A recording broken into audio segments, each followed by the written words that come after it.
제가 2주에 걸쳐서 좀 나누고 싶은 내용은 제목이래요. 마르다와 마리아를 통해 배우는 번아웃 없는 사역의 비결. 마르다와 마리아를 통해 배우는 번아웃 없는 사역의 비결, 이 제목입니다. 누가복음 10장 38절에서 42절 본문을 가지고 여러분들이 교회에서 오랫동안 아마 살아오셨을 거예요. 자라오셨을 거고 교회에서 다양한 사역을 맡아서 아마 지금까지 해오셨을 텐데 지금까지 하면서 너무 힘들다, 이제는 좀 지친다라는 느낌을 한 번이라도 받은 적 있는 사람. 내가 주일학교를 몇 년 섬겨왔는데, 학생회를 몇 년 섬겨왔는데 이제는 조금 지치는 것 같다, 무기력해지는 것 같다, 좀 쉬고 싶다, 이런 생각을 해본 적 있는 사람 없나요? 아무도 없어요? 모두 예, 여기 학생회 교사 이자 청년회 회장님이신 김하표 형제가 있다라고. 예. 우리 모두는 없어요, 사실. 그쵸? 근데 저기 예, 손을 못 들겠지만 있습니다. 다들 있어요. 그래서 이거를 말 못하고 내가 주님을 위해서 섬기는데 이런 건 견뎌내야지 하면서 계속 그것을 쌓아가다가 번아웃이라는 것을 경험할 수도 있을 것 같아요. 그래서 이런 번아웃 없이 우리가 주님을 기쁨으로 항상 섬기려면 사실은 내적인 투쟁을 굉장히 많이 해야 됩니다. 계속해서 그것을 싸워야 되고 마음을 준비해야 되는데 어떤 마음으로 주님을 섬기는 것이 합당할까를 좀 생각해보는 그런 귀한 시간이 됐으면 좋겠어요. 특별히 청년들이 굉장히 많은 일을 하고 있습니다. 예배 찬양부터 시작해서 만찬 준비하는 것부터 시작해서 웬만한 일이 있으면 청년들이 있나? 청년들 혹시 몇 명 이렇게 와줄 수 있냐? 이러면서 하여튼 청년들이 대부분 많이 동원이 돼요. 왜냐하면 이 가정이 있는 사람, 자녀가 있는 사람들은 다 이렇게 일하기 어려운, 거의 봉사에 참여하기 어려운 이유들이 더 많거든요. 그러다 보니까 조금 아직은 싱글인 청년들에게 이것저것 많은 일들을 교회에서 맡기게 됩니다. 그래서 여러분들이 그냥 지금까지 해오면서 이런 무기력함을 경험하고 난 좀 지치는 것 같다라는 걸 경험했지만 그럴 때 내가 어떻게 해야 되는지에 대해서는 한 번도 들어본 적이 없다면 이번 시간을 통해서 주님을 섬기는데 합당한 마음을 어떻게 날마다 이렇게 준비해 가느냐, 마련해 가느냐를 좀 배울 수 있는 시간이 됐으면 좋겠습니다. 먼저 번아웃이라는 이 단어의 사전적인 의미를 말씀드릴게요. 번아웃은 어떤 활동이 끝난 후 심신이 지친 상태를 의미합니다.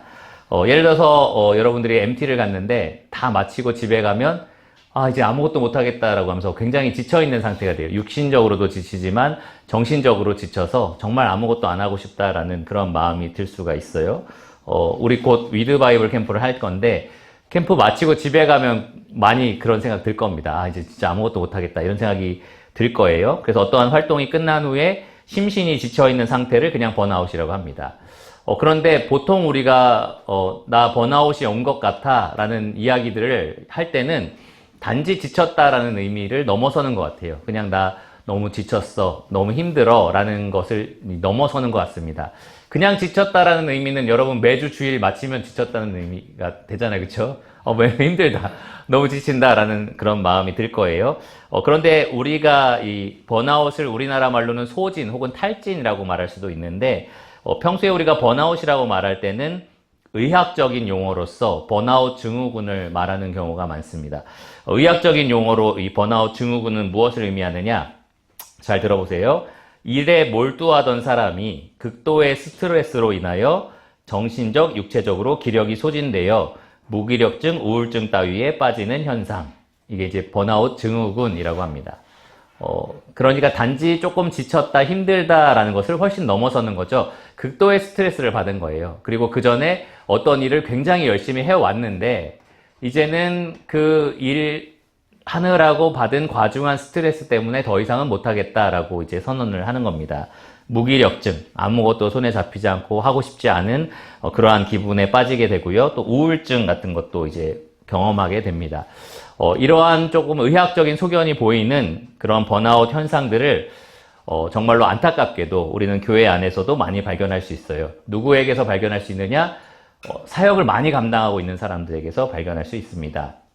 어렸을 때부터 교회 다양한 부서에서 봉사활동을 해왔던 그런 사람들, 나중에는 학생이 되고 대학생이 되고 그 다음에 직장인이 됐는데도 이제 주중에는 계속 학교에서 혹은 직장에서 일을 다 하고 체력을 다 소진하다가 주말이 되면은 또 교회에서 자기 맡은 일을 계속해서 해야 되는 그런 삶을 계속 살다 보니까 이런 이 번아웃 증후군이라는 것을 경험하게 된다라는 거예요. 여러분 혹시 신조어는 아닌데 조금 시간이 되긴 했는데 월화수목금금금이라는 거 아세요? 네. 원래 금 다음에 토 일이라는 주말이 주어져야 되는데 토 일까지도 회사에서 일을 시키고 혹은 학교 과제가 많아서 거의 금요일을 또 보내는 것처럼 그렇게 일주일을 보낸다고 할 때 월화수목 금금금이라고 얘기한다고 해요. 뭐 꼰대들은 그런 말 우리 때는 막 토요일도 다 회사 나갔고 막 이렇게 하면서 이제 그런 말들을 별로 안 받아들일 텐데 여러분들 아마 경험하셨을 겁니다. 그런데 이 교회 생활을 하는 사람, 특별히 잘하는 사람들, 여러 교회 사역에서 봉사를 더 헌신적으로 열심히 하는 사람들은 분명히 월화수목금토일의 삶을 살고 있는데도 불구하고 토요일, 일요일이 회사 업무는 없지만 그리고 학교 업무도 과제도 없지만 교회 업무가 너무 많아서 진짜로 쉬는 일이 하나도 없이 우리가 사는 것 같다라고 느낄 수가 있다는 거죠. 주말이 안식과 회복의 시간이 되어야 될 것 같은데 그나마 일주일 동안 다 소진하고 남은 그 체력과 정신력을 쥐어짜서 이 주말에 나에게 맡겨진 교회 일에 다 쏟아붓는 시간이 되고 만다라고 느끼게 된다는 거예요. 혹시 그렇게 기분을 느끼신 분, 아까 처음에 질문했을 때 아무도 없었는데 허평형제밖에 없었죠. 근데 나도 좀 그렇게 일주일을 보내고 있지 않나라고 느끼시는 분 계신가요? 예, 거의 없으실 겁니다. 그런데 아마 대답을 못해도 살면서 지금까지 주님을 섬기고 교회에서 여러 가지 봉사하면서 이런 기분이 뭔지 알 것 같아라고 느끼는 분들이 아마 많이 계실 겁니다. 이렇게 직접적으로 손을 들진 않더라도 있을 거예요. 그러면 우리에게는 이 마르다와 마리아의 사례가 좀 필요하다라고 생각을 합니다. 그리고 지금까지는 그런 거를 크게 경험하지 않으신 분들일지라도 앞으로 경험하실 수도 있거든요. 앞으로도 내가 계속해서 교회에서 여러 가지 일들을 맡아서 일할 때 언젠가 이런 마음이 들 때가 있거든요. 계속 이렇게 해야 되나? 너무 힘드는데, 너무 지치는데, 이렇게 이제 마음이 들 때가 있을 텐데, 그때를 예방하기 위해서 오늘 이 말씀이 여러분에게 필요합니다. 엄밀히 따지면 사실 오늘 본문은 1차적으로는 번아웃에 대한 본문은 아니에요. 번아웃에 대한 가르침이 아닙니다. 여기 본문에 나오는 마르다가 일하다가 번아웃 증후군에 겪은 것도 아니었고요.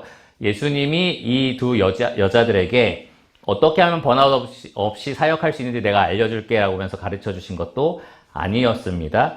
그런데 왜 이 본문을 택했느냐? 이 본문에서 우리가 발견할 수 있는 몇 가지 중요한 원칙들이 있어요. 첫 번째로 어떻게 주님을 위해서 자발적으로 기쁨으로 섬기다가 그것이 의무적인 짐으로 바뀌었는지 그 과정을 우리가 좀 살펴볼 수 있습니다. 어쩌다가 감사로 시작한 이 주님을 위한 사역이 이 원망으로 둔갑하게 되는지 좀 원인을 파악할 수가 있어요. 그리고 예수님께서 이 마르다에게 특별히 말씀해 주신 원칙, 우선순위가 있습니다. 이것이 더 좋은 선택이다라고 말씀하신 그 원칙이 있는데 이 원칙이 바로 우리가 번아웃에 빠지지 않게 하는 우리의 사역과 우리 삶의 중심을 잡아주는 중요한 원칙이 되기 때문에 제가 이 본문을 오늘의 본문으로 삼았습니다. 여러분 다음 주에 꼭 오셔야 되는데 왜냐하면 오늘은 번아웃 증후군을 겪는 우리가 어떤 증상을 보이는지 증상에 대해서 두 가지 말씀드릴 거고요. 그것을 어떻게 우리가 잘못 해결하고 있는지 두 가지를 말씀드릴 거고요. 다음 주에는 올바르게 해결하는 방법을 얘기할 거거든요. 그래서 오늘만 들으시면 잘못된 증상과 잘못된 해결책만 듣고 그냥 가시는 거라서 다음 주에 꼭 같이 또 들으시면 좋겠습니다. 그러면 여러분 본문 누가복음 10장 38절을 한번 펴주시고요. 그리고 이제 계속해서 말씀을 이어나가도록 하겠습니다.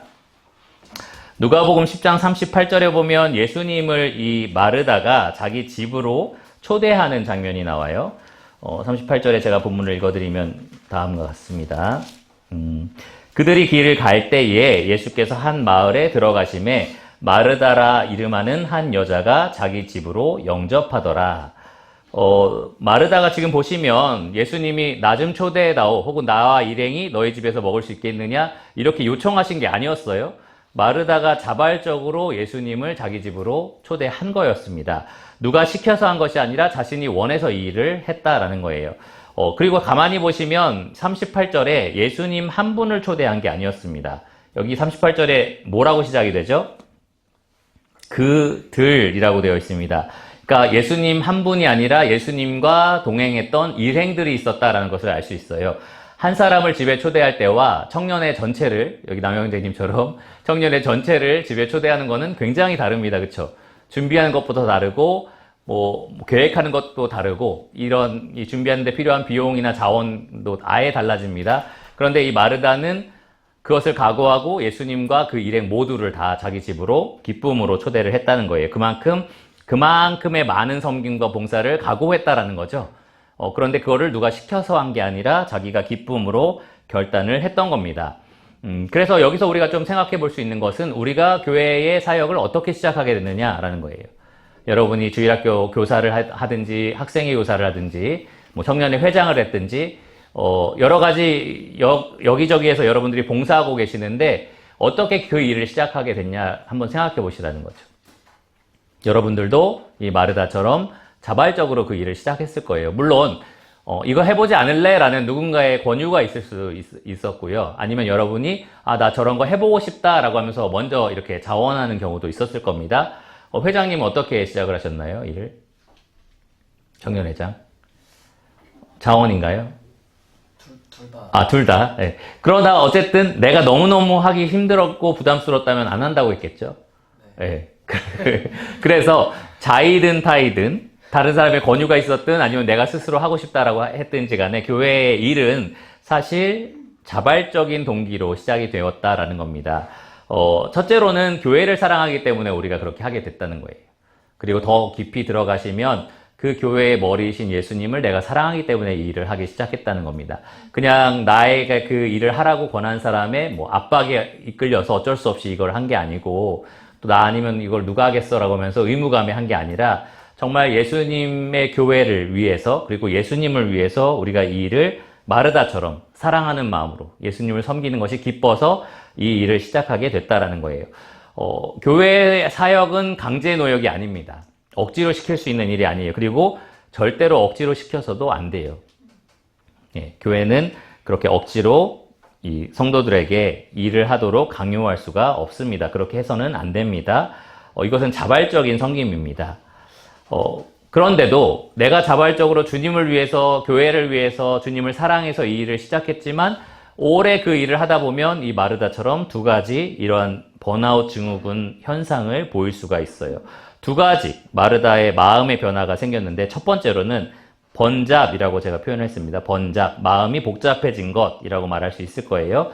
여기 40절에 보시면 마르다가 많은 사람을 초대한 만큼 할 일이 정말 많아진 겁니다. 할 일이 너무너무 많다 보니까 여기 40절에 준비하는 일이 많았다라고 기록이 되어 있어요. 뭐 많은 반찬을 준비했을 수도 있고 많은 뭐 음료나 여러 가지 이 손님들을 대접하기 위한 준비가 필요했을 겁니다. 유대인들은 처음에 식사를 초대하거나 외부의 손님들을 초대할 때 발 씻길 물도 이렇게 준비해 줬어야 됐고 하니까 아마 여러 가지 준비할 것들이 많았을 겁니다. 그리고 마르다에게 있어서 주님이 굉장히 중요한 분이잖아요. 뭐 대충 밥이나 하나 먹고 가고 내가 숟가락 하나 더 넣으면 되지 이런 관계가 아니라는 거죠. 그래서 더 특별하게 주님께 잘 해드리고 싶었을 겁니다. 얼마나 준비하는 것들이 많았던지 42절에 보면 예수님은 마르다에게 몇 가지만 하든지 혹은 한 가지만이라도 족하니라 라고 말씀하셨어요. 그 가지수를 줄이더라도 그냥 너무 복잡하게 이렇게 분주하게 하지 말라라고 그렇게 권면을 하신 거였습니다. 하여튼 너무 많은 일들을 하다 보니까 마르다는 갈수록 심적으로 압박을 받기 시작했어요. 아까 번아웃 증후군에 대해서 제가 말할 때 극도의 스트레스로 정신적, 육체적으로 기력이 소진된 것이라고 말씀드렸는데 마르다가 그랬습니다. 극도의 스트레스를 받은 거예요. 너무 할 일이 많으니까 지금 갑자기 이 스트레스에 압박을 받기 시작한 겁니다. 여기 마음이 분주한지라 라고 40절에 기록이 되어 있는데 이 마음이 분주한다라는 단어가 한 단어입니다. 헬라어로 페리스파오라는 단어인데 성경 전체에 여기밖에 안 나오는 단어예요. 근데 이 단어의 뜻은 무엇이냐? 여러 가지 산만함으로 인해 너무 과중한 부담을 받아 걱정하고 불안해하는 것 이렇게 이야기합니다. 다시 한번 읽어드릴게요. 여러 가지 산만함으로 인해 너무 과중한 부담을 받아 걱정하고 불안해하는 것. 예수님도 41절에 보시면 정확하게 그렇게 말씀하셨어요. 마르다야 마르다야 네가 많은 일로 염려하고 근심한다. 두 가지 경우가 있습니다. 정말로 일이 많아서 이런 과중한 스트레스를 받을 수도 있어요. 할 일이 너무 많아서, 정말로 일이 너무 많아서 그래서 이러한 스트레스를 받고 걱정이 되고 염려가 될 수도 있습니다. 지금 손님이 식사하기까지 이만큼 시간밖에 없는데 나는 일이 이렇게 많은 거죠? 그러면 이걸 언제까지 다 하지? 저분들이 너무 오래 기다리지 않나? 뭐 이런 두려움과 걱정들이 막 이제 밀려 들어오니까, 그러니까 이제 힘들어 했던 겁니다. 혹은 두 가지 경우가 있는, 아까 두 번째 경우는 뭐냐면은 일이 많지는 않은데 이 질서가 깨진 거예요. 내가 이거 하고 나서 이거 하면은 딱딱 할 수 있겠지라고 생각을 했었는데 그 질서가 깨져서, 아까 산만하다는 표현을 썼는데 무질서해진 겁니다. 그러니까 마음이 되게 복잡해진 거예요. 뭘 먼저 해야 될지도 모르겠고 막 되게 힘들어진 거죠. 그러니까 이 일이 진짜로 많다기보다는 그 일들이 질서정연하게 계획되지 않고 처리되지 않기 때문에 마음이 굉장히 힘들어진 상태. 이렇게 두 가지 경우로 이러한 어려움들을 겪을 수 있다는 겁니다. 예를 들어서 저는 두 가지 경우를 다 경험했는데, 첫 번째로는 어느 날 스케줄을 보니까 수요일 말씀이고 그 다음 토요일 청년의 말씀이야. 그 다음 주일 말씀이고 주일 오후에 특강도 있네. 그 벌써 한 일주일에 4개인가 5개를 준비해야 되는 거예요. 그런데 전혀 스트레스가 안 돼. 왜냐하면은 제가 생각한 계획대로 딱딱 되거든요. 월화 준비하면 이렇게 하면 되겠지, 수요일 거 되겠지. 근데 그 계획대로 탁탁탁 다 준비가 되니까 이건 저한테 전혀 과중한 업무가 안 되고 막 염려가 되거나 그러지도 않는 거예요. 일은 많지만 제가 계획한 대로, 그리고 그 질서 정연하게 준비가 착착 되니까 전혀 그 마음에 어려움이 없었던 겁니다. 그런데 예전에 위드 바이블 캠프를 준비하는데 말씀 준비해야 될 게 3개 정도가 있었어요. 근데 시간도 충분히 주어졌습니다. 그런데 그때 여러분 아시겠지만 아내가 교통사고가 나서 경찰서에서 전화 오고 막 그 보험회사에서 전화 오고 그러니까 준비해야 될 거는 몇 개 없는데 계속 제 마음을 산만하게 만드는 거죠. 그러니까 이거 어떻게 하지? 이거 신경 쓰고 저거 신경 쓰다가 이건 언제 준비하지 하면서 마음이 굉장히 복잡해졌어요. 그러니까 여러분들도 그럴 겁니다. 내가 실제로 학생회 교사로서, 주일학교 교사로서 내가 할 일이라고는 정말 요거밖에 없는데 이게 갑자기 너무 힘들게 느껴질 때가 있는 거예요. 왜냐하면 삶이 너무 질서 없이 산만해졌기 때문에, 혹은 진짜로 너무 많은 일들이 있기 때문에, 그래서 여러분들이 그렇게 많은 염려와 걱정에 빠질 수가 있고요. 여기 번아웃 증후군이라고 말하는 그러한 현상을 여러분들도 느낄 수가 있는 겁니다. 어쨌든 마음에 과중한 부담이 생기니까 마르다는 걱정과 불안이 침투하게 된 겁니다. 그러면서 처음에는 예수님을 너무 사랑하고 우리 집에 초청하는 것이 기뻐서 그렇게 일을 시작했는데 이게 즐거운 일이 되지 않았던 거예요. 나중에는 이것이 과중한 의무가 되었던 겁니다. 분명히 특권이라고 여겼는데, 우리 집에 주님을 모실 수 있었다라는 그런 특권이 되었었는데 나중에는 이것이 조금씩 의무처럼 그렇게 느껴지게 된 겁니다. 그래서 여러분들이 만약에 교회에서 여러 가지 사역에 봉사하고 섬기고 있는데 이것이 정말 내가 하나님을 위해서 이렇게 일할 수 있다니, 내가 이렇게 일함으로써 내가 섬기는 대상들, 뭐 학생들, 주일학교 아이들이 이렇게 유익을 누릴 수 있고 복음을 들을 수 있어서 내가 너무 보람된다. 뭐 그런 것들이 조금씩 사라지면서 나밖에 이거 할 사람이 없나? 나밖에 주일학교 할 사람이 없나? 내가 몇 년까지 이걸 계속해야 되는 거지? 이런 마음이 여러분에게 조금씩 들어오기 시작한다면, 내가 지금 마음이 복잡해지고 있구나. 정말 일이 많든지 아니면 내 마음이 산만해져서 내가 지금 여기에서 점점 지쳐가고 있구나라는 것을 여러분 깨달으실 수 있어야 되는 거예요. 아직까지는 아무도 없다고 손을 안 들으셨기 때문에 다 없는 거라고 저희가 생각을 할 텐데, 아니면 손 들기도 힘들 정도로 지쳐 있나요? 어쨌든 여러분 스스로를 한번 점검해 보시라는 거죠. 내가 이것을 주님을 집에 초청한 마르다처럼 기쁨으로 시작했었는데, 주님을 정말 사랑해서 이것을 시작했었는데, 혹은 교회를 사랑하고 성도를 사랑해서 이것을 시작했었는데 지금도 그 마음으로 하고 있느냐, 아니면 의무적으로 하고 있느냐라는 걸 좀 생각해 볼 필요가 있다는 거죠. 내 마음이 계속해서 그렇게 이 일이 짐처럼 여겨진다라고 한다면 여러분들도 번아웃 증후군의 현상을 보이고 있다라고 말할 수 있는 겁니다. 두 번째 현상은 불평입니다. 교회 사역으로 이제 번아웃 증후군을 보일 때 대표적으로 나타나는 현상 중에 하나가 바로 불평이에요. 아까 말씀드린 것처럼 마르다가 이 마음이 분주해지기 시작하면서 마음에 염려와 근심이 가득 차게 됩니다. 그랬을 때 이것을 감당할 수가 없는 상태가 된 거예요. 자기의 그 염려와 불안을 통제할 수가 없고 터트릴 수밖에 없는 상황이 된 거죠. 그러니까 준비하고 있었던 곳에서 밖으로 나와서 이 예수님을 만납니다. 그래서 예수님께 원망과 불평을 쏟아냈습니다. 그래서 여기 몇 절이죠? 40절에 보시면 예수님께 나와서 이르되 주여 내 동생이 나 혼자 일하게 두는 것을 생각하지 아니하시나이까 그를 명하사 나를 도와주라 하소서.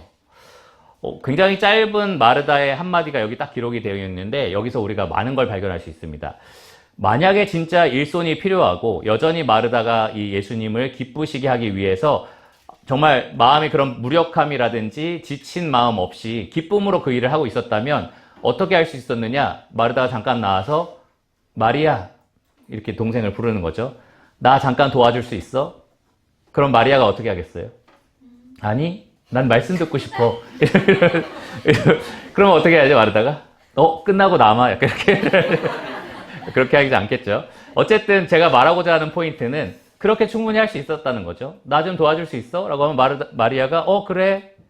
라고 하면서 도와줄 수 있었겠죠. 그런데 이 마르다의 이 표현을 보시면 마리아는 이미 판단을 받고 있어요. 마르다가 볼 때는 내가 이렇게 바쁘게 일하도록 내버려두는 동생으로 여겨지고 있는 겁니다. 40절에 보시면 내 동생이 나 혼자 일하게 둔다라고 얘기를 하고 있어요. 마리아가 지금 그 예수님 발밑에 앉아서 말씀을 들으면서 언니 혼자 일하는 게 보이는데 무시해야지. 계속 혼자 일해라. 라고 하진 않겠죠. 그런 의미가 전혀 없을 겁니다. 그런데 마르다는 이미 마리아를 그렇게 판단하고 있었다는 거죠. 우리가 무기력함에 빠지고 번아웃 증후군이라고 말하는 이러한 상태에 빠졌을 때 여러분 일하면서 어떤 생각을 하게 되냐면 나만 일하네? 저 청년은 주일학교도 안 하고 학생회도 안 왔는데 나만 일하고 있잖아 라고 생각을 하는 거예요. 이 마르다처럼 저 청년, 저 형제 자매님은 나 혼자 교회 일을 하도록 내버려 두는 사람이라고 보게 되는 거죠.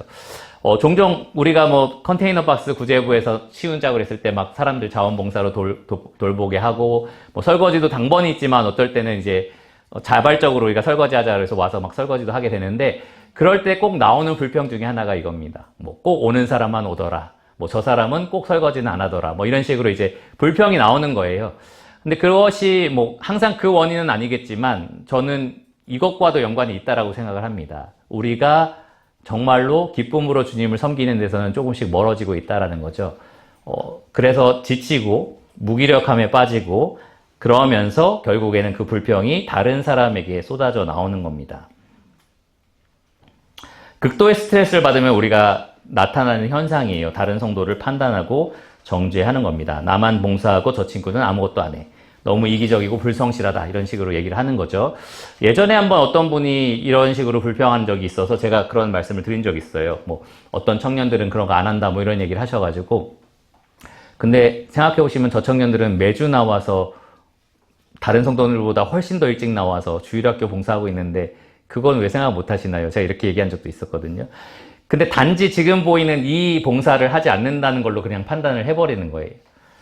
그래서 그런 것들을 왜 그럴까? 그 마음을 깊이 들여다보면 그 마음이 지쳐 있어서 그렇다는 거죠. 정말 주님을 위해서 사랑하는 마음으로 섬기는 데서는 멀어져 있기 때문에 그런 모습이 나타나는 거다라는 겁니다. 나만 왜 하냐? 왜 저 사람은 안 하냐? 이런 생각들이 계속 드는 거예요.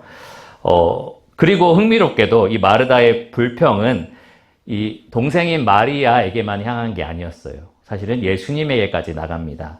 예수님에 대한 태도가 굉장히 삐딱해 있다는 것을 이 40절을 통해서도 발견할 수 있어요. 잘 보시면 내 동생이 나 혼자 일하게 두는 것을 생각하지 아니하시나이까 누가 생각하지 않는다는 거죠? 예수님에게 지금 불평을 늘어놓는 겁니다. 왜 이것도 생각 못 하시냐라고 얘기를 하는 거죠. 내 동생이 나만 혼자 일하도록 내버려두고 있어요 라고 한다면 예수님에게까지 가지 않은 거잖아요.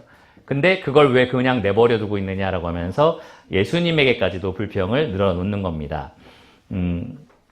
그러니까 마르다가 볼 때는 예수님은 이렇게 했어야 됐어요. 마리아를 보면서 너는 왜 여기서 말씀 듣고 있니? 언니는 저기서 일하고 있잖아.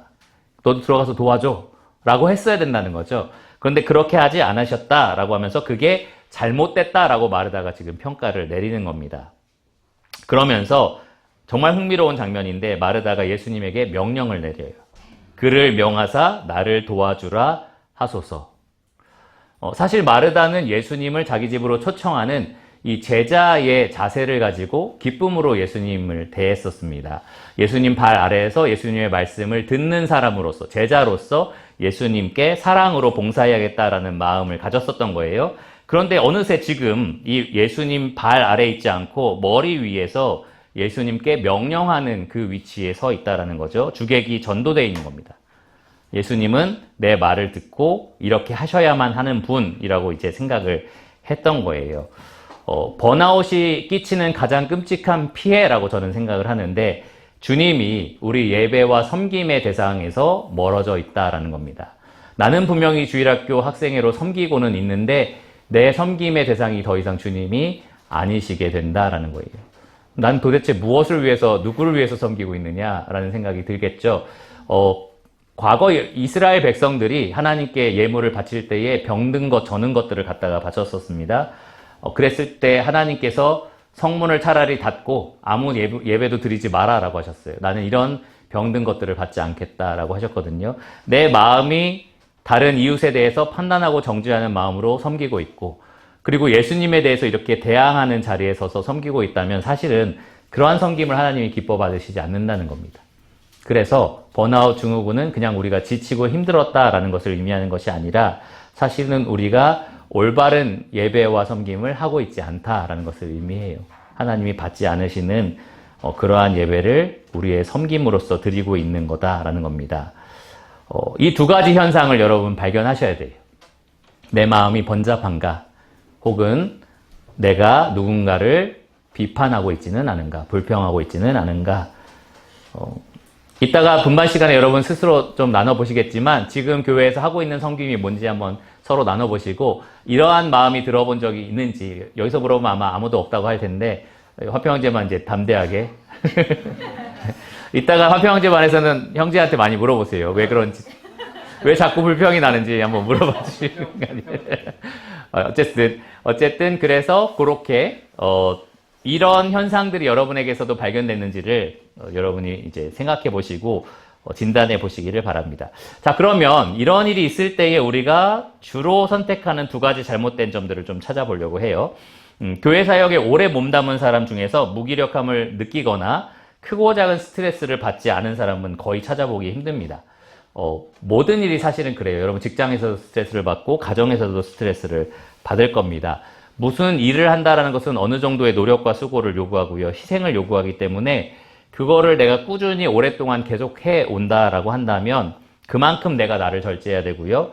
또 나의 시간, 재능, 물질 등 자원을 규모 있게 사용할 수 있어야 되는데 그걸 계속해서 해낸다는 것이 그만큼 힘들다라는 거예요. 모든 일이 마찬가지입니다. 그 과정 중에 크고 작은 압박을 우리가 견뎌야 되고 부담을 느낄 수가 있다는 거죠.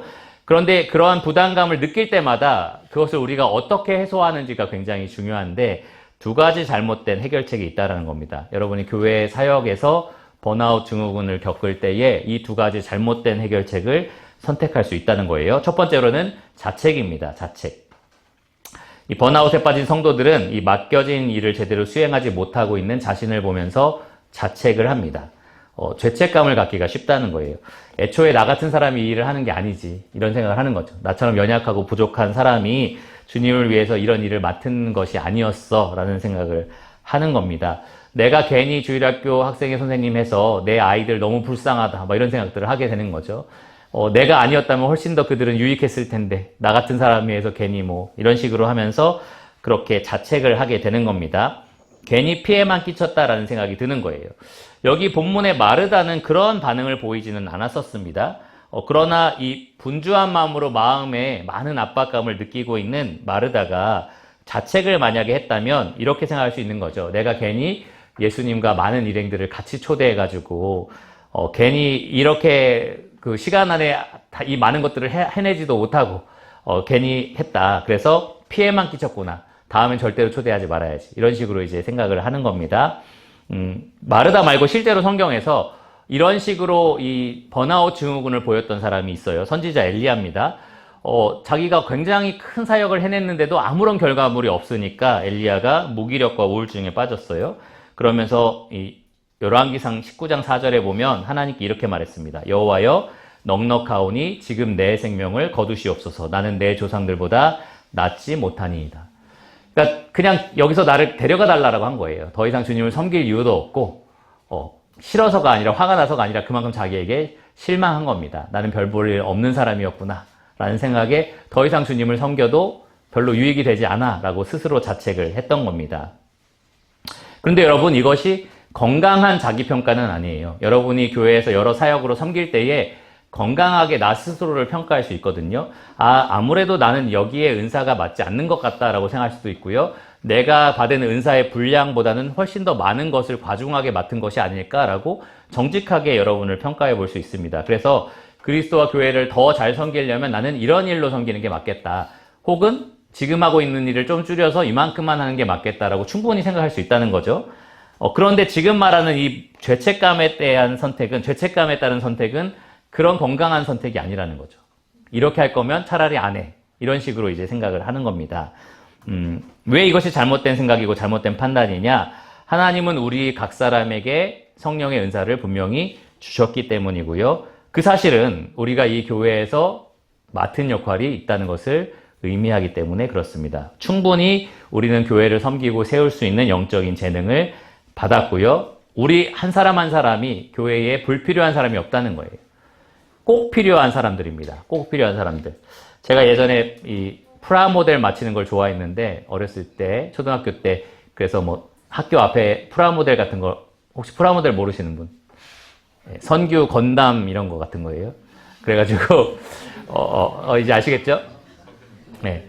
그래서 막 맞추고 나면은 꼭 부품 하나가 남아요. 이거 뭐야? 그래서 별로 필요 없을 것 같은데, 그리고 버리거든요, 항상. 근데 그러고 보면은 꼭 여기 상반신과 하반신을 붙이는 무슨 도구고 막 이런 거야. 그러면 나중에 이게 없으니까 막 테이프로 붙이고 막 이랬었어요. 그만큼 정말로 불필요해 보이는 부품이지만 가장 중요한 부품일 수 있다는 거죠. 그러니까 여러분도 거듭난 성도고 유평교회 지체라면 정말로 하나님이 여러분에게 이 교회를 섬길 수 있는 은사를 다 주셨습니다. 그리고 불필요한 지체는 없다는 거예요. 여러분 모두가 다 그만큼 소중한 지체입니다. 그러니까 내가 어느 지체로서 이 교회에서 어느 위치에서 어떤 역할을 하는 게 좋겠다라고 건강하게 그리고 정직하게 평가하는 것은 너무너무 좋은 일이지만, 그게 아니라 내가 과중한 스트레스를 받아서 이렇게 할 거면 다 안 하는 게 맞지, 내가 무슨 교회에게 도움이 되겠어? 이렇게 하는 것은 옳은 해결책이 아니다라는 겁니다. 사실 굉장히 겸손해 보일 수도 있거든요. 나 같은 사람은 도움이 안 돼. 그냥 하지 않는 게 교회에 도움이 돼. 막 이런 게 굉장히 막 자기를 낮추는 것 같고 겸손해 보이지만 사실은 큰 교만입니다. 왜 그러냐? 하나님은 나를 사용하시겠다고 하는데 내가 싫다고 하는 거거든요. 하나님은 내가 필요하고 나에게 맞는 역할을 주셨다고 하고 은사도 주셨다고 하는데 나는 그러고 싶지 않다고 하는 거거든요.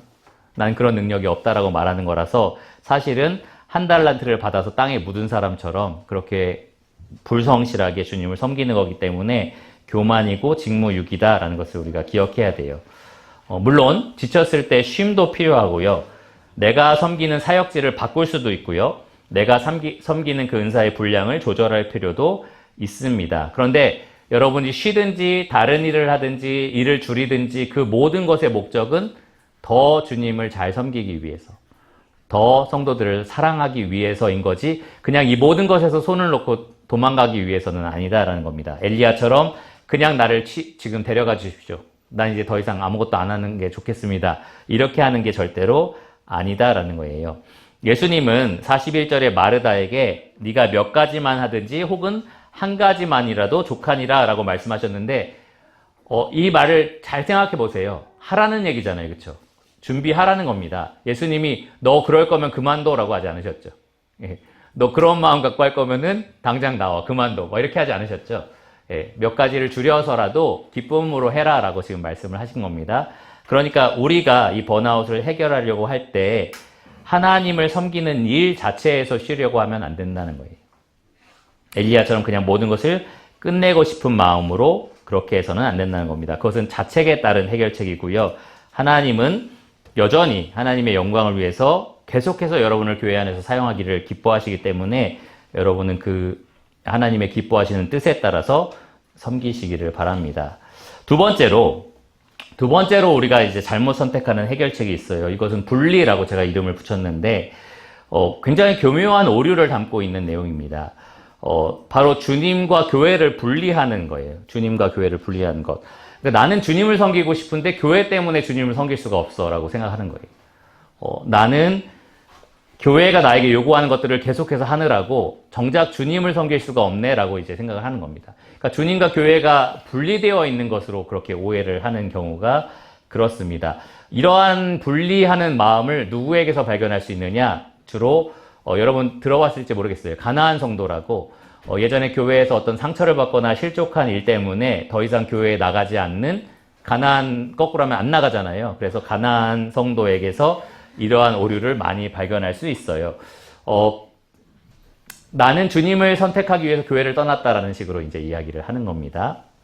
물론 그럴 만한 교회도 있습니다. 그럴 만한 어떤 사연을 가지고 있는 성도도 있기는 합니다.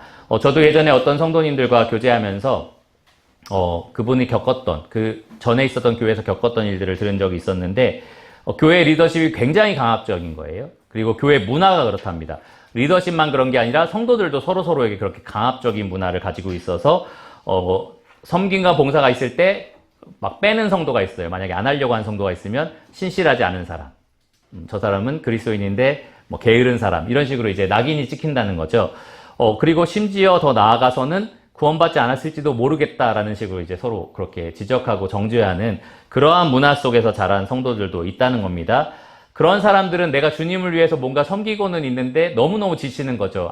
조금이라도 잘못하면 뭐 구원받지 않았다, 뭐 주님을 사랑하지 않는다, 이런 강압적인 문화 속에 있으니까 얼마나 힘들까, 얼마나 비참한 사역 현장에서 이 고통스러운 경험을 했을까라는 생각이 드는 거예요. 이런 사람들이 왜 더 힘드냐 하면은 사역이, 자기가 매주 감당하고 있는 사역이 너무너무 힘들고 벅찬데도 불구하고 지쳤다라고 말도 못하고, 왜냐하면 그러면은 이제 사람들에게 판단을 받으니까. 그리고 지쳤다라고 표현하는 자기 자신에 대해서 죄책감도 가져요. 내가 하나님을 사랑하는데 이거 가지고 힘들어하면 안 되지라고 하면서 스스로를 또 그렇게 정죄하는 어려움을 경험하기도 합니다. 그래서 저는 그러한 현장에서 있는 사람들, 그런 경험이 있었던 사람들을 굉장히 불쌍히 여기고요. 정말로 복음이 살아있고 또 자발적으로 섬기는 기쁨이 살아있는 그러한 교회로 가기를, 거기에서 회복하기를 간절히 바란다라고 그때 말씀을 드렸었어요. 건강한 복음 문화가 있는 곳, 그리고 복음의 가르침이 있는 교회로 옮겨야 된다라고 말씀을 드렸었습니다.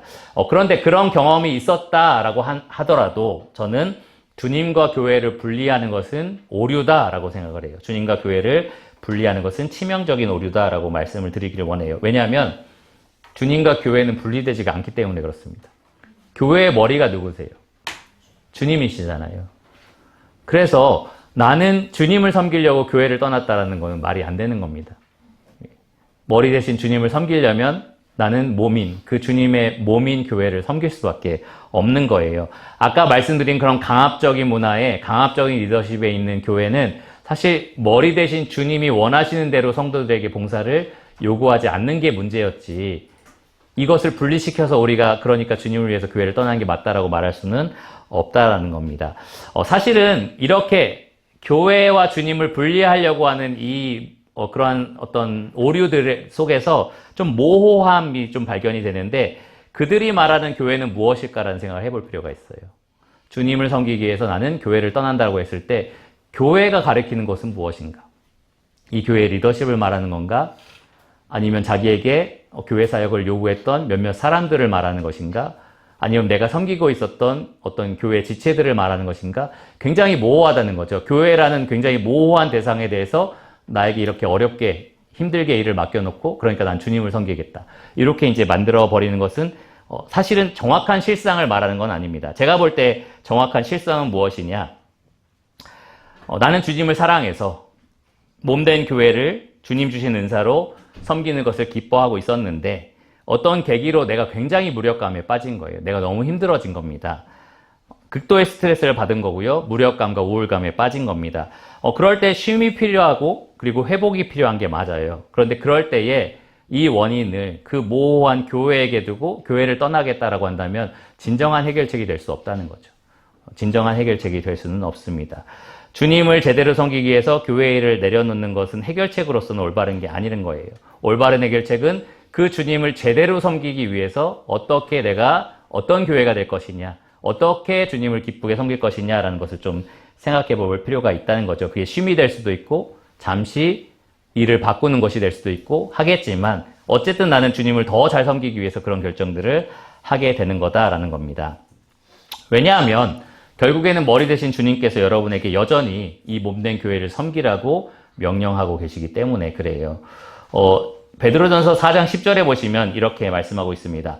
각각 은사를 받은 대로 하나님의 여러 가지 은혜를 맡은 선한 청지기 같이 서로 봉사하라. 이 말씀에 따르면 우리가 각각 은사를 받았대요. 하나님의 여러 가지 은혜를 맡은 선한 청지기다라고 이야기를 합니다. 그래서 서로 봉사하라라고 명령이 주어져 있습니다. 우리에게 하나님이 각각 은사를 주셨고요. 그것은 은혜로운 선물이라고 이야기를 했어요. 그리고 여기 보시면 선한 청지기라고 이야기합니다. 청지기는 무엇이냐? 그 맡은 일에 충성을 다해야 되는 일꾼이다라는 거예요.